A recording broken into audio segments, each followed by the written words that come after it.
Hey everyone, welcome to another Hungover podcast brought to you by Hungover Gaming. My name's Yvonne. Over there we've got Julien. Welcome to the podcast. Yeah, and today we've got an exciting topic. We're going to delve into esports right in the middle of E3. We thought it was a good topic just to get across because I am an esports, I wouldn't even say novice. I would say I know nothing about esports, whereas Julien knows a bit. Yeah, I follow the fighting game community a lot because I have always aspired to be good at fighting games, but I really suck at them. But I really appreciate the amount of effort and discipline a lot of the pro fighting game players put in. They put in the time, Yvonne. Not that other esports players don't put in the time, but I specifically follow fighting games. And we're going to talk about all that and more. We're going to see how it fits into the new millennial generation for esports and more traditional sports and all that kind of stuff. But as you know, we have a segment that we usually get to. But before that, if whatever platform you're checking us out on, know that you can also check us out on SoundCloud, iTunes, or YouTube and catch the video. If you could drop us a rating or review after you watch this to tell us how we're doing, or just, tell us what we can improve on, or if you liked it, that you liked it. That would be awesome. Give us a 5-star rating. We really like 5-star ratings. But I'll let you judge and put your ratings at the end of this podcast. We'll remind you maybe at the end. But, Julien, our regular segment, what media did you consume this week, and what'd you drink last night? Also, I wanted one last thing. Sorry about this. We're doing the house cleaning here. I wanted to say that if you're looking for our E3 reactions podcast, we're definitely going to do one. It's going to come out next week so we can watch all of the... Sorry, there's someone playing music outside. We're going to be reacting to them in a podcast. If you're looking for that, we did predictions. You should go watch our predictions. Podcast came out last week. But we're going to do that next week so we could, or it's going to come out next week so we can actually watch all the conferences. Of course, our podcast comes out every Monday, so unfortunately we're going to miss out on the Nintendo one if we don't do that. Okay, Yvonne. Yo. What did I consume? What media did I consume? Let's see. I've been playing some Overwatch. I actually had some free time this weekend for once. I finally finished teaching. The semester is over. Nice. Or rather, the high school year is pretty much over. And I don't have to teach at college anymore right now because the semester is over as well. I'm very happy about this. And also, been playing Overwatch. I played some Persona 5. I love that game. It's really awesome. I'm 40 hours in, and I think there's still at least 40 hours to go. I'm not too happy about that. It's a very long game, and I don't have that much time. I actually got back into Zelda. I've taken sort of a hiatus on that game because, I only really play it on the train because I only really play the Switch on the train. And that's because I want to take advantage of the, portability of the Nintendo Switch, and also want to play whole bunch of different games at the same time. I try to play everything. But Zelda just caught me back in. I decided, I'm kind of bored on this train ride. I'm going to go ahead and find a shrine. I found one, and I had so much fun that I've been playing it a lot more now. It's definitely a really great game. Obviously everyone has said that a million times. It's a great game. Yeah. And then I've also been playing some Mario Kart. Love that game. It's really addicting. Classic Mario Kart. But it'll never be in esports because that's our segue. Let's just talk about and then also, let's see. I finished up season 2 of Master of None with my girlfriend, and then we started watching Yu Yu Hakusho again because nice. 90s anime are best anime. Because they're just the best. I'm sorry, all you newbies out there, new kids watching these new Yuri on Ice animus and shit like that. Whatever, man. Don't give a fuck. Actually, Death Note's really good. You should watch that. And that's not even that new. But 90s anime is amazing. I mean, Yu Yu Hakusho, holy shit. It's a great thing. I love it. The Dark Tournament might be the best anime. The best anime I've seen. And also, we've been learning some Japanese through the app Duolingo. You should go check it out. It's free on iOS and Android. And you can learn a language with notifications where it tells you need to practice this language now, which is actually pretty nice. It sort of forces you. And there's leaderboards. Did you know there's leaderboards on Duolingo? It's pretty cool. If you join a group with a bunch of your friends, or if you have friends on the app, you can set up leaderboards and basically you go on streaks. So you use the app every day and you hit your goals every day, and it'll basically say your streak. And I think that's the only score you can really get. But it's pretty cool. I think that's a really good way to motivate yourself to learn another language. Obviously, we're all very busy and we don't have time to... you just got me hooked on Duolingo, by the way. Right? It's awesome. It's actually a very well-made app, and I really applaud them. They definitely they make it fun to learn a language, I think. And even though, because it can be kind of tedious and boring, learning just the basics of a language, which is obviously the foundation of all languages. You need to learn sentence structure. You need to understand these things in order to speak comprehensively to someone else. But yeah, so that's so I suggest go pick that up if you want to learn another language. It's really easy and fun to use. And learning sentence structure is something up with which I shall not put. Fantastic, Yvonne. That was a beautiful sentence. And the English language. Usually a preposition gets left off at the end of that sentence, but it doesn't there. Exactly. So English is a real shit language. It's definitely hard. But it's also a really elegant language, I think. Piecemeal. But it is definitely a very confusing language. I am so thankful I'm not learning it right now. You want to hear? You want to know something interesting? So about the English language tangent. Yes, of course. So why That's is it cow but beef, pig and pork? Oh, and then, right. Like chicken and poultry. I knew this once. I feel like it was also on the Rooster Teeth podcast. Was it not? I don't know. Anyways, what is it? What's the reason? No, I don't know if it was on the Rooster Teeth podcast. That's not where I learned it. Okay. It's because the difference in the people who were farming were the Saxons and the people who were eating, the lords were Normans. Oh, right, yeah. So they had the French influence language. So that's why you get beefsteak, and pork and things like that. Whereas the farmers used the traditional, what we would associate with modern English version of things. So pig and cow and such. I see. That's, well, you gotta keep the farm at the table, Yvonne. Or do you? Do you want the farm on the table? Yes. I'm just saying. Yeah, it's best that way. All people want now. Directly farm to table. It's so hip now.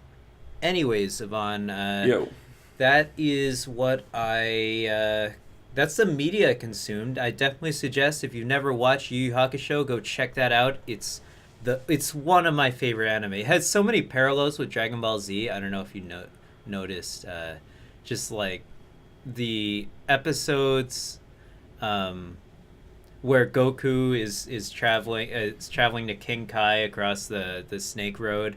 I think that's so similar to Yu Yu Hakusho, or I guess Yu Yu Hakusho is similar to Dragon Ball Z in that respect. Just like the gigantic place where he gets processed through. Where Koenma is. Oh, yeah. And then there's a gigantic king guy it's hilarious. I don't know. It's very, very similar in those respects, yeah. Yeah. That must just be a cultural thing in Japan, which I clearly don't know about. So, Yvonne, because both of those relate to the afterlife. Anyway, yeah. Yeah, well, exactly. That's the point. I have actually, unfortunately, been on antibiotics for the past week, so I haven't really drank anything other than water. But I did have an interesting drink. It was not alcoholic. It was that peach drink that Nikki came by with, and then I showed you. It's a Turkish drink, you said? Azerbaijani. Saftalı compote. Yes, it's a compote. So basically, it was this jar. It was a gigantic glass bottle with a bunch of, I think they were canned peaches. Honestly, it tasted like that.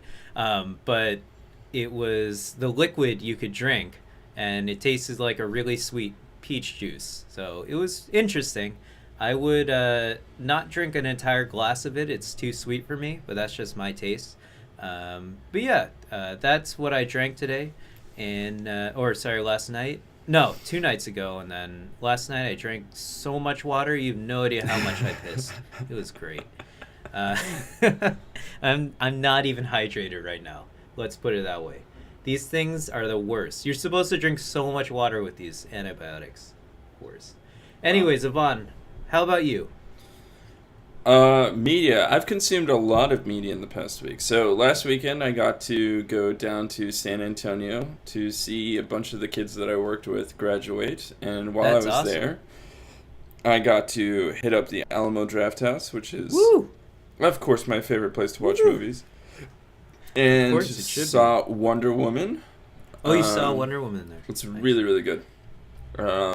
I have some discrepancies with it, but we can get into that once you've seen it. I highly recommend everyone to watch it. It's definitely a very different comic book movie. Mm-hmm. And let's see, what else? The new season of House of Cards came out. Oh, I've been watching that too. But yeah, So I've been slowly working through House of Cards. And that's the kind of show you binge watch, man. It's so... it's gripping. They really leave you with a cliffhanger almost every episode. It's horrible.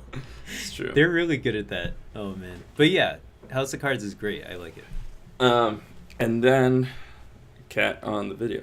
And on the then what else? So the NBA Finals is on, but I actually have not watched a single game of the finals. Because the Spurs are not in it. Yeah, and it just seemed a little boring because the Cavs kept getting blown out. But Game 4, the Cavs won.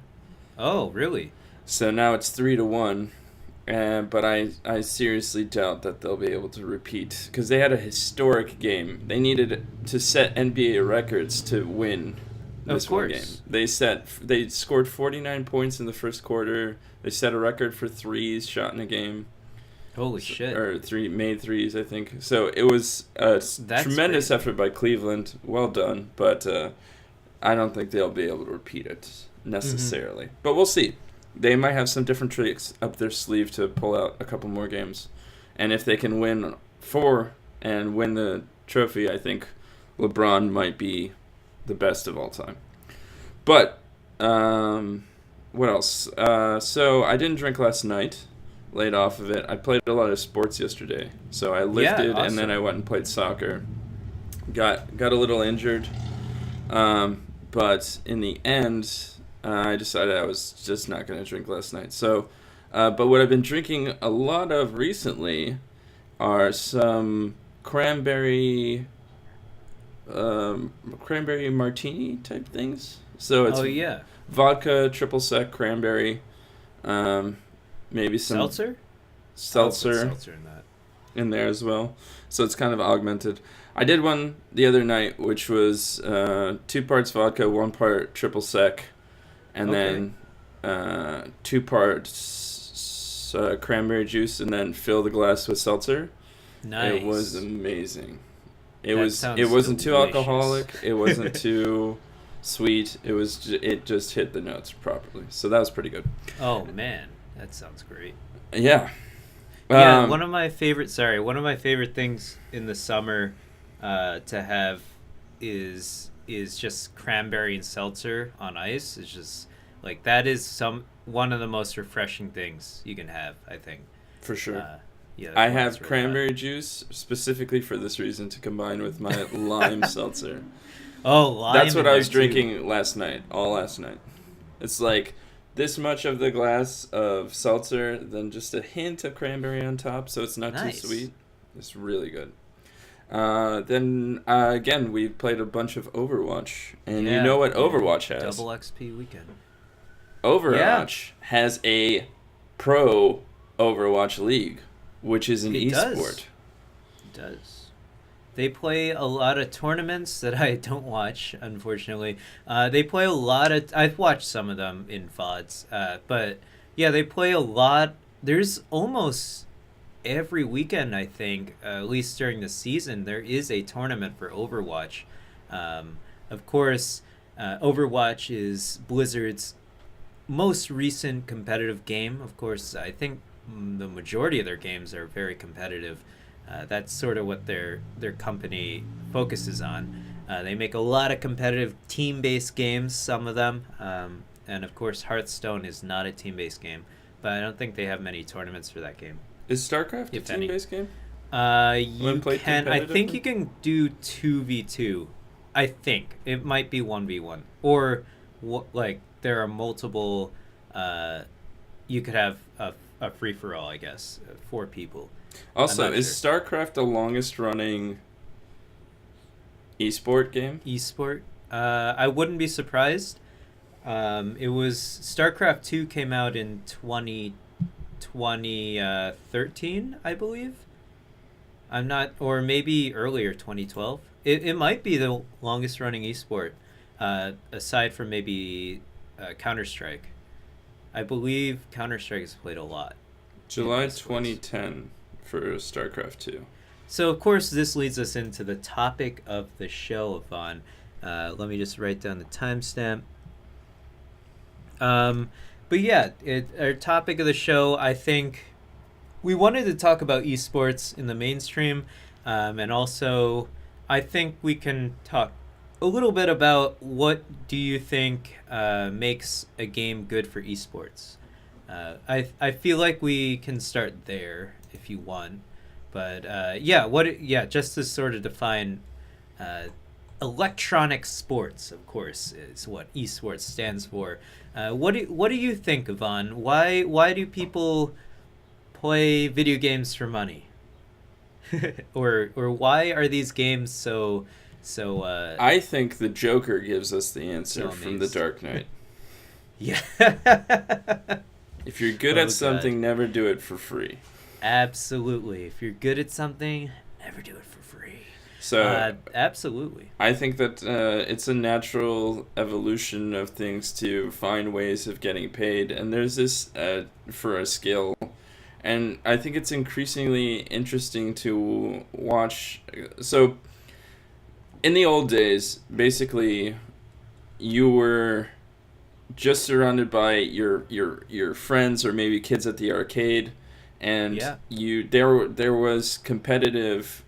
You would go to the arcade and maybe watch your friends battle each other or whatever, and there would be these kinds of interactions. And now we're just taking those and moving them to a much wider scale. And with the diffusion of the internet everywhere, it's become exceedingly easy to watch this kind of high-skilled play. And I think it's the same way that, like, I love soccer. Yeah. And I play a lot of soccer on my own. And I love watching when professional soccer players play because it's just a higher level of the game. But it's also a game that I understand really well because I've been playing it since I was like 2 years old. Of course. I think that there's that just level of connection of it's something that you really enjoy that's being played at a very high level. And no, you can't go on the desk. Sorry, cat issues. Yeah, cat problems, man. Cat problems. Being played at a very high level, as something you're very familiar with, and it's just that kind of thing where you're forming a community, whereas before you might not have been able to form a community with hundreds of thousands or hundreds of other people. Now you can have a community where 1,000 people are watching a given Twitch stream of a championship or something of the sort. Right, so it's that kind of community-based thing that I think is really intriguing. Now, on the other hand, I'm not a personal fan of esports, but I can understand where the impetus comes from. And I think that for me, that's what my understanding is. But you're more involved in terms of following esports, so what do you think? Well, I think it also stems from the type of person most gamers, well, I guess not most gamers, but the type of person gamers you would think of, the stereotypical gamers, a little more nerdy or geeky and obsessive, I would say. But I don't think that's too far different from in nowadays from the type of personality that a professional athlete is, right? A professional athlete is, for lack of a better word, obsessed with the sport that they play. I would say you could probably say that, not in a bad way, of course. I don't mean that in any derogatory way, but yeah, they're really into the sport that they play, and so I think I it's a very controversial topic whether or not esports is can you even call these games a sport, really? I don't know. I think if you I can think call that's a chess little a sport, overblown. It's just like yeah, sport may let not things be the be correct word. sports. It's to Or be so stingy about the word sport. It's just I don't understand what the point of it is. oh right, yeah, Like yeah. whatever. But right, so I mean, ESPN has pretty much embraced it complete. Well, sort of. They're like 50-50. They broadcast. So I watch Evo, the championship series. You can see in the background of the video if you're watching the video. I watch fighting games a lot. Evo is every year. It's usually, I think, in Las Vegas, and it's a bunch of fighting game tournaments. So there's usually Super Smash Bros. Melee, a Street Fighter game, a Tekken game, and a bunch of Guilty Gear, and then usually Mortal Kombat, I think. And so there's these huge tournaments and there's these huge prize pools. I think Super Smash Bros. Melee had I think it was like something, must have been like $50,000 or $100,000 on the line that went pretty much to the grand, or it's shared between the top three, I think. That's a yeah, decent so prize purse. No, absolutely, for one day of their life, right? Or I guess it's actually a weekend, but yeah. So it's a lot of it's. I think you're right. I don't think people are being very stingy about the word sports, especially on ESPN. But like I was saying, they broadcasted the Street Fighter V top 8 on ESPN on national TV, which is kind of insane to me. And this guy, Long Island Joe, he was the only American in the top 8. I think he made it to maybe top 6, I think, which is amazing. And people were noticing or recognizing him because they saw it on at a diner or something. When he went back, he's obviously from Long Island. And so it was just really funny that he was becoming recognized as a someone who was on TV, right? But yeah, so these people are getting a lot of fame, and I think they should be. They're very good at the games, and they're now on TV, right? So the thing where it becomes a problem is with, I think I really like esports. I think they should be promoted, but it becomes a problem when there's obviously we get the same exact scandals that we get with professional sports athletes, obviously on a much less of an intense thing, but we get there's a lot of substance abuse that professional athletes go through just because there's so much pressure put on them by various sponsorships and companies that want them to do well because they have their brand behind them, to do well, right? So all these in some cases they're literal kids. They're like 18 years old, and they have, of course, it's the same in sports. So you'll see that in soccer a lot, especially in the U20 leagues, or the U20 tournaments. There's a lot of pressure to be put on these kids to do well, to perform, and I hate that. I think that's horrible. They should do the best that they can, obviously, and they should be rewarded for doing well, of course, but I don't think they should get penalized because they didn't take a Adderall or that's what the primary substance that's abused in esports, or steroids in football, I guess, or baseball is probably more common. But yeah, so I think I mean, you that's find it across all professional sports. Yeah. From Peyton Manning's wife recently getting steroids for when he was recovering from surgery, to the baseball hearings. But I think it's well known across most professional sports that Mhm. you'll get doping, just because it The is pressure. so difficult. But at the same time, it was like when that Lance Armstrong thing came out. Yeah.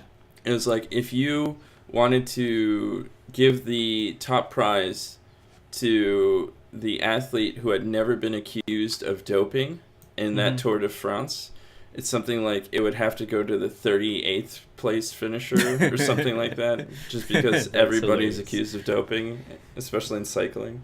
So it's Right, that's I so think funny. it's yeah. The fact that it got investigated after a player casually mentioned that everyone at a Counter-Strike Go tournament was on We were all on Adderall. Adderall, Yeah, right? Yeah, that was it's so funny that he just came out and said that. Yeah, we were all on Adderall. yeah. I think it's increasingly difficult to really balance out the whole idea of doping and not doping in sports, but especially in a thing like esports, it seems, because it's not a physical competition in the same way, right? It's mostly Yeah, like reaction speed and different things, and hand-eye it's coordination, knowledge of, mostly mental, I'd say. yeah. There's also a lot of mind games you play. They're called mind games and fighting games. That's my primary example. Sorry, I'm gonna come back to it a lot. But yeah, there's a lot of mind games you play. So I was curious, Yvonne, why are these games like Counter Strike, StarCraft, Melee, Super Smash Brothers Melee, Street Fighter, Overwatch? Why are these games the games that are League of Legends? Sorry, I forgot to mention the most popular game in the world. That's free to play. You can totally do. Why are these games the games that are played? Why are companies putting their money behind these games as opposed to maybe Mario Kart or Mario Party, I guess, or what other, or Battlefield One even, right? So the Yeah, game we I play. think I think a lot of it has to do with barrier to entry.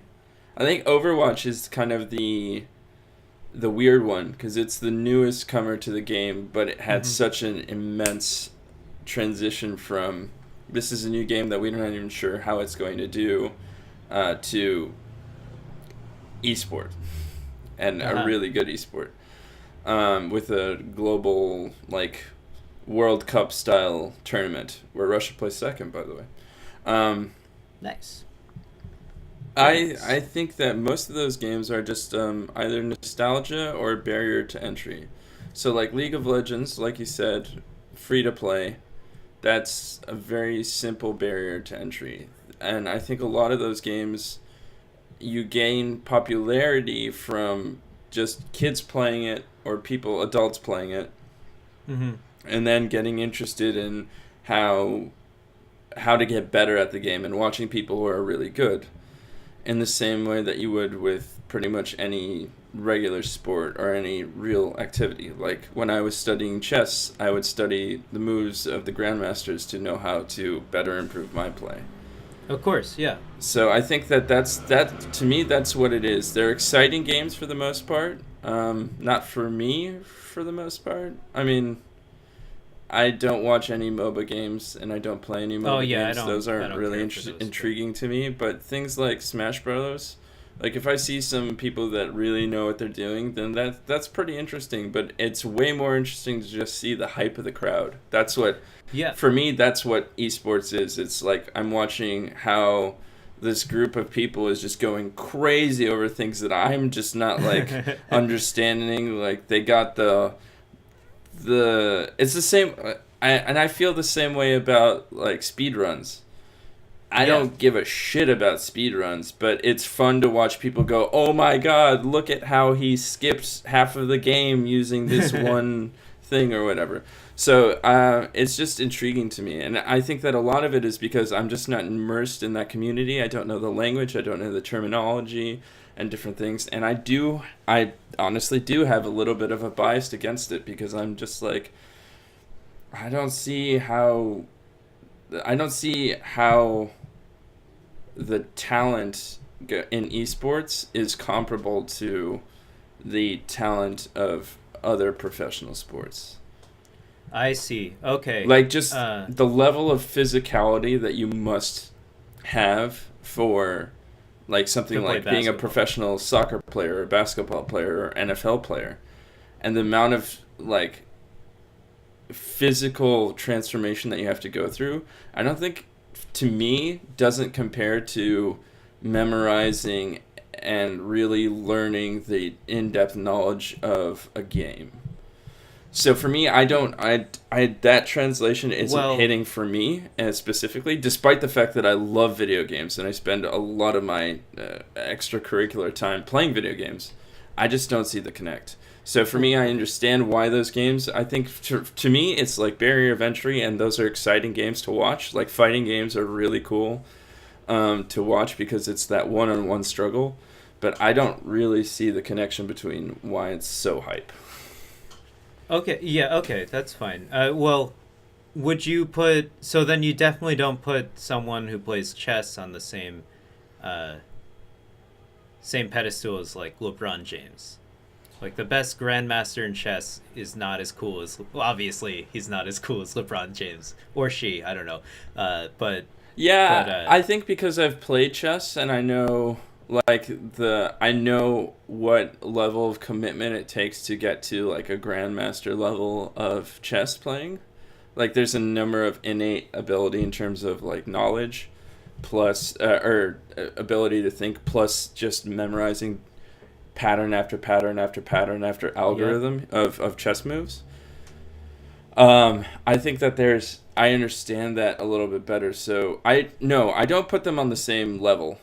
Okay. But I recognize how incredibly difficult it is to become the world chess champion. Okay, because I would argue that it's just as difficult to be top 8 an Evo in a fighting... Sorry, I'm going to talk about fighting games specifically, but it's just as difficult to get top 8 in Evo in your particular fighting game as it is to be a grandmaster in chess, I think. I would argue that. I know chess is the best game, period, I think. It's just the best game. There's a billion different combinations and possibilities that could happen, and if you know what your opponent's going to do, if you can think 10 moves ahead and your opponent can't, you win. It's just how it's going to be. And you're just a very skilled chess player. So I think that's, if you can, there is the same amount of in fighting games. So this is why I think there's difference in fighting games as well, of course. But there's the same amount of intricacies between simple interactions in fighting games. And sorry, we're getting into the technical difficulties of fighting games. Between each player and just feeling your opponent out and thinking 4 moves ahead, or thinking, what is my opponent going to do in this given situation? I've seen them do this move 5 times in a row when I put them in this situation, so now I can capitalize on it. So I think there's just as much intricacy in fighting games. Of course, I can't speak towards first-person shooters or anything, and honestly, I don't know. But I think my question for that is, why do people prefer that to actually 2 people fighting, like 2 boxers or 2 MMA fighters? That's a good question. Where it's not a computer screen and it doesn't have the reason that I think professional sports in a traditional sense, like human-driven sports, where it's in the physical realm, is that there are so many things that are like, it's a way more complex system Yeah, than a there are computer fewer game. variables in fighting games than there are in when you're in the boxing ring. Of Right. course, that's So true. like I think thinking about like Muhammad Ali in his prime and watching him fight or all these different things or like other boxers today, like why are fighting games more popular than watching actual people go through way more complicated systems of fighting and doing not the same thing, but the idea is the same. It's a Yeah, one-on-one just physical win. testament, Yeah. right? So why isn't boxing as popular with the fighting game crowds in terms of like it's a Yeah. real life version of what they're imagining that they're doing? Well, I'm sure. I mean, obviously, the fighting game community is very large. I'm sure plenty of them watch boxing and MMA and wrestling and professional wrestling. Of course, I know a lot of them watch like professional wrestling because that's just funny. But it's just because I mean, it's just a personal preference. I don't see why the crowds can't cross over, and I don't see. I am pretty sure boxing is more popular than fighting games in general. So and the money's there. So the athletes are getting paid more in boxing because they do more things, right? And they're putting their physical body on the line. I think the prize So purse that remember that Pacquiao what was the Pacquiao Mayweather fight? Yeah, I actually watched that. It's the only boxing match I've watched. So looking at Pacquiao Mayweather, what the prize was for that? So Mayweather walked away. Hold on. Wasn't it? It was a ridiculous Aren't all amount of boxing money. matches rigged to some degree? No, I don't. I think that they're not rigged. I think that the champion They're not has the rigged. ability to pick when he's fighting and what he's fighting, and who he's fighting rather. So, Or there. she? Isn't there a female Right. boxing? Yeah. Um, I think that Floyd Mayweather's purse for the Pacquiao fight was equivalent or slightly less than all of esports garnered in 1 year. Exactly. So he made out like a bandit. Isn't he done boxing also? Or Pacquiao's done boxing? I think Pacquiao might be close to be doing done. Exactly, Pacquiao and is a politician now. Oh, that's fucking Oh yeah. In the Philippines, right? Yeah. That's Weird fucking awesome. thoughts on different things. Yeah, it's not. Yeah, exactly. But right. So I mean, and that fight wasn't, if I remember correctly, wasn't even that conclusive, right?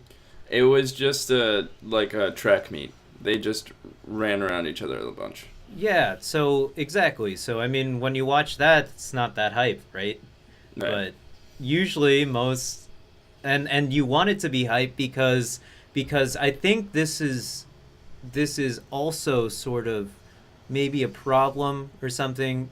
I can't think of the right word, but I mean not specifically esports and sports in general. I think we can think of them similarly in this case. There's so much pressure to make the game that you're playing or the sport you're playing, to make it exciting, right? Yeah. Well, no, that's what the sponsors want. That's not, the gamers don't care, or I don't think the professional sports people care. Why, if you could just cheese a win, right, in a video game, if you could do some cheap move, and if your opponent's not doing anything to stop it, why would you not continue to do that, right? If it's gonna get you the win, what does it matter? So, and this is why a lot of people don't like the person who's playing in the background, Hungrybox. He's playing Jigglypuff because they think, because Jigglypuff's not hype as fuck, even though it's Jigglypuff. That's pretty hype that Jigglypuff is wrecking some fool. But and it's Armana. But yeah, she doesn't do any flashy moves or anything. She only really has one move that's like crazy. It's her rest move. But and she goes to sleep when she uses it. How dumb is that? Anyways, but that doesn't even make sense in the canon of the Pokemon. I know, but it makes sense in the canon of Melee. But yeah, so like she's just a very slow character. She sort of just floats around, but all the things that Hungrybox is doing is really impressive, and he wins Evo in this video. But so like there's all this pressure from the sponsors to make something exciting, but why does it matter? I mean, the sports players are just trying to win. That's the whole point. So I think it's the same way in all sports. The athletes exactly. don't necessarily want to make it super exciting unless it's something theatrical like pro wrestling. No, but that's why the Mayweather Pacquiao fight was not exciting, because Pacquiao was past his prime, right? Even though it was the biggest boxing match of the century or something, but it wasn't. It was boring. Supposed to have been, but if it was about 2 or 3 years earlier, it would have been better. It's all, I think, sports and esports and whatever you want to call them. It's all about the spectacle. So I don't necessarily like that we hold these people to such a high standard. I just sort of feel bad for them, I guess, is what I'm saying. They're just trying to win, right? So if you're gonna, I dislike when you hate on an athlete because they're not exciting. You can hate on them for substance abuse or whatever, and that makes sense. But something, or for, beating their wife or raping their wife, that shit happens, and it's horrible, and it's probably due to substance abuse. But that's a completely different story. Or the dangers of sports like football, where you get the concussions all the time. They're making those helmets better so they don't even know they're getting a concussion. Right. Didn't Will Smith make a movie about that? Yeah. But yeah, that's a horrible thing that they're actually doing. And then there's a lot of... that's sort of actually tied. I mean, the same way with boxing. Right? Like, I'll look at what Ali was at the end of his life. Right, he was kind of a mess, unfortunately. Yeah, and that was due to the amount of shots he took in the head. Yeah, but I think that one of the points that you have brought up to me before, and in this regards, is like that when you're done with your esports career, you're 25. Pretty much, yeah. I'd say even unless you're super esports athlete, you can keep going. But for it depends on the game you're playing. A lot of them, they're done pretty early, and there's besides lack of sleep and different things like that, cortisol levels going through the roof. There's not a lot of physical damage in the way of like getting concussions or different things like that that you might see. I would argue like if you look at Hungrybox's motion with his hands right now in the video. Sorry, for the audio listeners, there's a sweet video in the background. He's probably gonna have problems with his wrist. You can see Armada. It's actually more of a twitch thing that he does like a nervous thing in between matches. But he has this stress ball that he squeezes in between matches and Melee, or in between deaths, and they're doing a lot of repetitive motions and putting a lot of stress on their wrists and hands. So the main medical problem that a lot of esports players come out with is probably carpal tunnel. I'm not saying that's as equivalent to having brain damage and you're forever a cripple or something because you broke your leg or something. You broke your leg in a horrible way. You can recover from breaking your leg.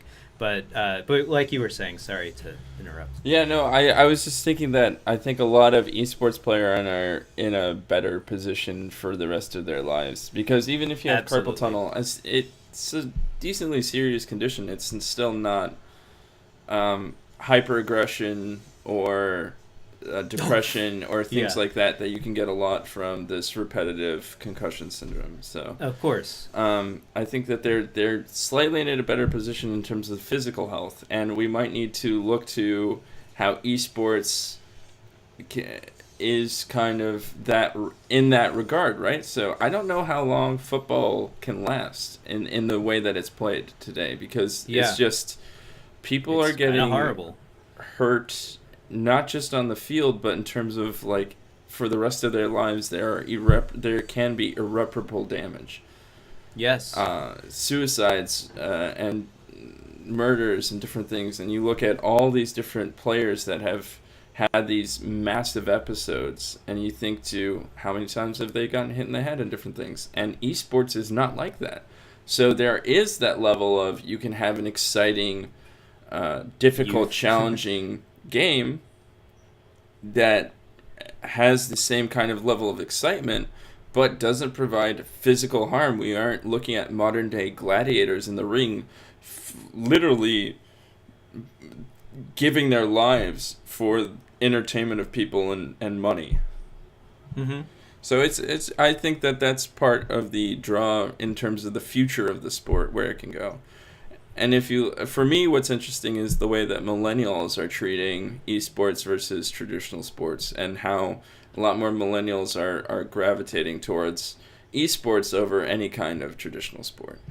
Yeah, I think that might just sort of be where we're moving as a society as a whole. Maybe in the long run, I'm thinking maybe 100, 200 years from now, we're just sort of moving towards technology and being hunched over by your computer and things like that. And in probably 300 years, kids won't even go outside anymore. But yeah, I think you're right. I mean, when is the day gonna come when you're 5 years old and your mom starts training you to be good at Counter-Strike and instead, because the millennials are going to have kids eventually, right? So and they grew up watching this and they know how much money is on the line. So when is the day going to come when you're forced to go to esports training school or esports training camp instead of going to learn how to play soccer or chess camp or something like that, or football and being on a football team? When do you? I think it's coming very soon, because if you look at what the Olympics committee said, they actually gave the go-ahead to have a preliminary esports. I forgot the exact games. I'm gonna try to bring it up, but there's a preliminary esports section of the Olympics, and I think it's gonna take place in the upcoming Olympics. That's next year or in 2 years. There's one next year, and there's one 3 years from now. Would it be a winter or a summer game? That's a good question. Let me look that up while you vamp. But yeah, what do you think about that, Yvonne? The Olympics bringing esports into the mainstream. I mean, 3v3 basketball just got approved as an Olympic sport, I think. So like street basketball or well, it's just a smaller version. I think it might be. I didn't look at what the rules, but so Ice Cube just put together a tournament of legends for a 3v3 tournament, and it's supposed to be good, fun, fast-paced basketball with a lot of people who are past their primes being able to play and different things. So you got a return of a bunch of really good basketball players to come play this 3v3 tournament. That's cool. And I think it's an intriguing way of playing, and it's more akin to, pickup basketball. You generally, when you're playing pickup, you never get the 5-on-5 full court. It's something smaller, and 3v3 is in the half court. You have to take it back beyond the 3-point arc. And right. Oh, things. yeah, that's cool. Like more traditional street basketball. It's the same way with soccer. You don't get when you're playing pickup, you rarely get an 11-on-11 game, and when you do, it sucks. Yeah. And so I think that the expanding world I think we'll have to do it. But again, so if esports is going to be an Olympic sport, why was chess never an Olympic sport? To me, I don't. Seems very similar in terms of the mind reflex kind of thing. I guess it's a little bit more, or like F1 racing. So to me, the epitome of you have to think quickly, your life is on the line, and it's an incredible like chess match with your opponents. Yeah, is something like F1 racing, because you're racing at incredible speeds.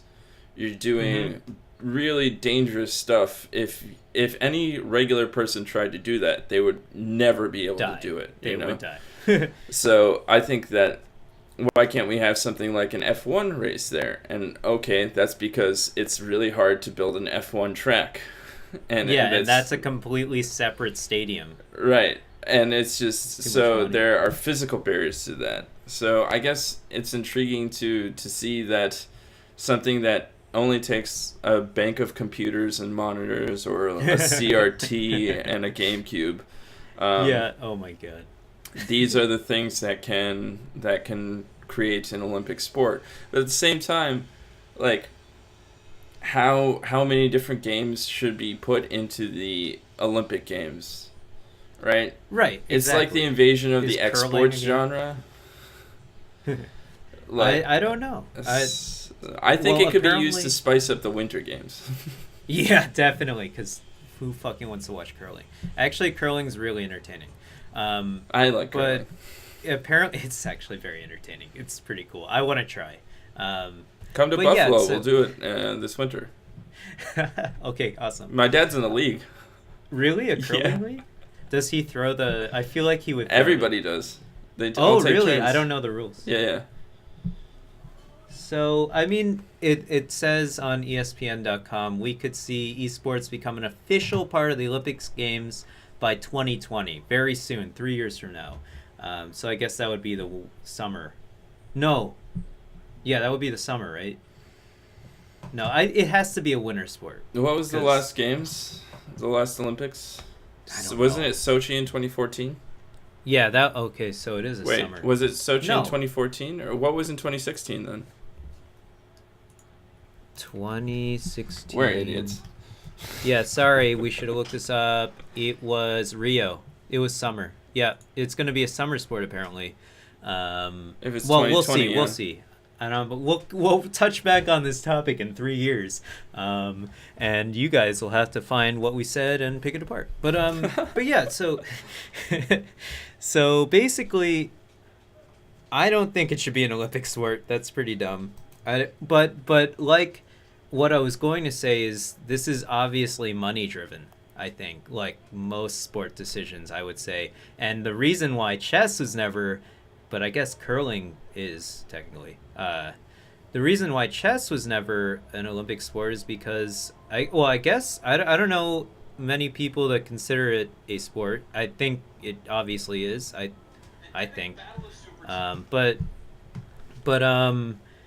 there's no money in chess, right? I doubt it. There's not as much money anyways. There used to be. There might still be anymore.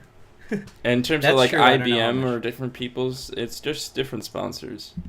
How much? Oh yeah, didn't they have that computer that beats the grandmaster, or the grandmaster beat the computer? I can't remember. How much money do chess players make? That's what I'm looking up now. $1 million in Russia. Magnus Carlsen and Vishy Anand. Yeah. Cool. That's awesome. I didn't know there was so much money in chess. That's extraordinary. That is amazing. But they deserve it because that is a very difficult game to play. I get bodied in chess whenever I play it, which is very, very few times in my life.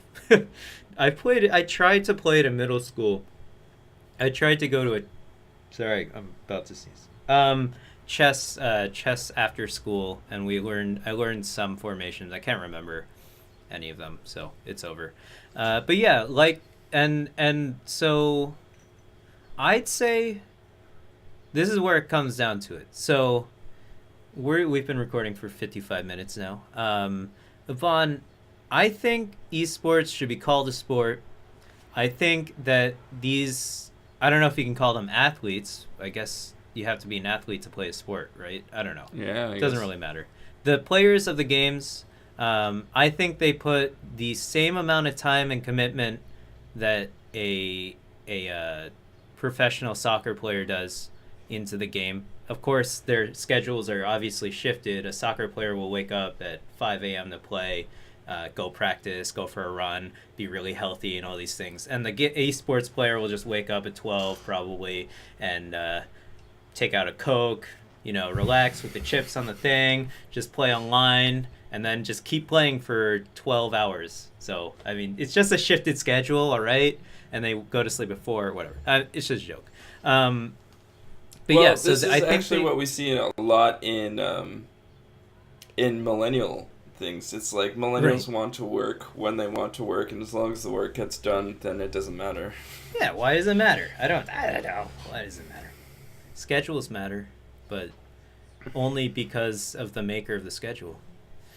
So yeah, I think it might seem lazy, but they're putting the hours in to get good at the games, to learn all of the patterns, to learn all the situations that they could be possibly put in, and then to practice the skill that they need to win. So I think in that respect, they have very similar mentalities, and I think I'm really excited to see where esports goes. I'm not excited to hear about substance abuse or anything, or pressure from sponsors, or I think recently in South Korea, coaches they're a really big thing for the team. Of course, a good coach can change or can win a championship. They're very useful to the team, just like anything in sports, right? We praise the coaches for a reason. But yeah, so I'm excited to see where they go, but I think I fear for the amount of pressure that's put on these players by coaches, sponsorships, and even the audience. We hold them to a very high pedestal, and I don't want to see them become, really, really fucked because they were put in this situation, or they decided to be in this situation. Yeah, it's interesting. I'm curious to see where esports goes. To the Olympics, apparently. Yeah, it's going to the Olympics. It's bursting onto the collegiate athlete scene. And even I'm reading on NBA.com, the 76ers, the Philadelphia team, the group that owns the 76ers bought 2 esports teams and merged them into one. Whoa. So it's... Really? Yeah. Which teams do you know? Apex and Dignitas. Okay, I know Apex. And formed them under the umbrella of Dignitas. And this happened in September of last year. That's fucking awesome. So it's I guess increasingly interesting to see how these teams are growing in projected value and different things. So I mean, good for these kids who are playing games and making money off of it, etc. So yeah, no, if you can turn it into a profession, if you're good at something, never do it for free. The motto of the show. Which is why we don't get paid. This is exactly why we don't get paid to play soccer or play Overwatch. Yvonne, we always end our show with a segment called Hungover Radio. This is a segment where you, the viewer or listener, can send in your music.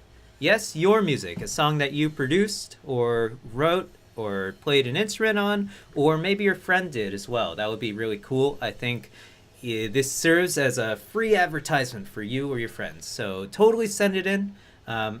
We can send it in at the email address gaminghungover@gmail.com, or you can contact us in the DMs, slide into the DMs on Twitter at gaminghungover, or you can contact us either I'm at GGBsGood and you are at Bach in the USSR. Right, so you can contact us there. That would be really cool. Keep the comments in the comment section below, etc. Keep the conversation going, guys. That would be really cool. Thumbs up the video, etc. But yeah, you can send in your songs there. Of course, we didn't get a goddamn fucking submission this week. You guys are killing me here. I'm going to play whatever the fuck I want. So we're going to play a song from a band called Super Soul Bros. Super Soul Bros is a jazz band. I believe they have 5 or 6 members, and they play covers of old video game music, but of course they have to write, they have to transpose it and everything. So they do fucking excellent job, I think. So you should go check them out. You can follow them on Twitter at Super Soul Bros, etc. We're gonna be playing sort of the theme of the video in the back. Well, not currently the video, but we played the grand finals of EVO 2016 for Super Smash Bros. Melee for like a good 40 minutes, and I hope we don't get a copyright strike. But yeah, we're gonna play the Super Smash Bros. Melee, their cover of Super Smash Bros. Melee intro song. So, hope you guys enjoy the song, and of course, it's only gonna be in the audio portion of the podcast, so I'll put a link in the description below if you're watching the video. All right, Yvonne. Sorry I had to go through that. So much work. Okay. I'm Julien. Thanks for coming out to Hungover Podcasts, and I'm Yvonne. Thank you so much as well. We'll talk to you later. Catch you guys next week. Peace out. Bye.